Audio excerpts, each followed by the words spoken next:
At its March meeting, the directorship of the Corporation for Penn State approved and is recommending to the board today a clarification of the composition of corporation membership from individuals who are members of the Penn State Board of Trustees to Penn State as the sole member.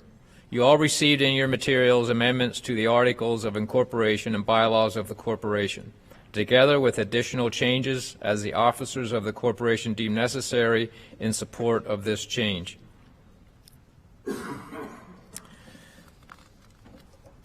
May I have a motion for approval? So moved. Is there a second? Is there a discussion? Chair Mosser, Yeah. what is the practical effect of the elimination of Section 704, the inspection of books and records, in this resolution?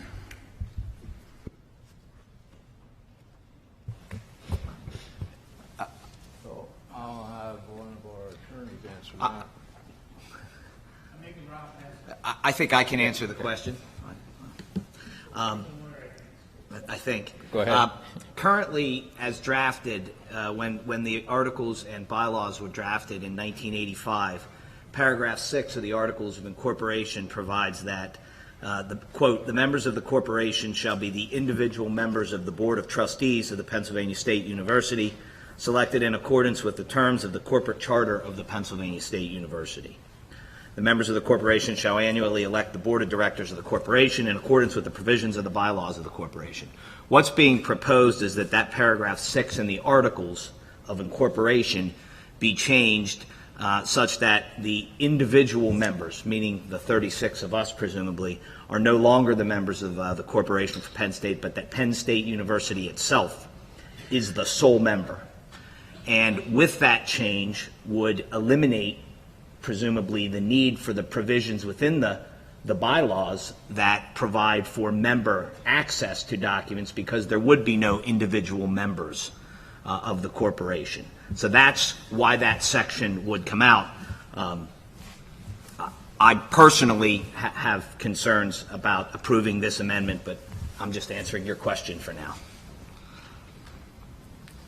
Can I express my concerns?